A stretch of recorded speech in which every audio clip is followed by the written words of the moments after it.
Saudaraku, khususnya umat Islam dimanapun Anda berada, lihatlah buktinya. Ketika Allah berfirman, "Yarfa'illahu alladhina amanu minkum walladhina utul ilma darajat." Allah mengangkat derajat orang yang beriman dan berilmu di antara kamu akan beberapa derajat. Dan lihatlah ketika Allah berfirman, "Wa may yattaqillahu yaj'al lahu makhraja wa yarzuqhu min haitsu la yahtasib." Beliau hanya mendedikasikan hidupnya untuk menjunjung tinggi perintah Allah dan menjauhkan segala larangannya. Dan inilah kemuliaan Allah yang Allah berikan kepadanya.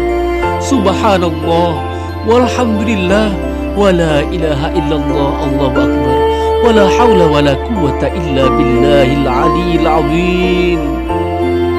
Sebuah kenyataan yang tidak bisa terbantah bahwa sesungguhnya kemuliaan seseorang tergantung bagaimana ketaatan dan kepatuhannya kepada Allah Rabbul Izzati.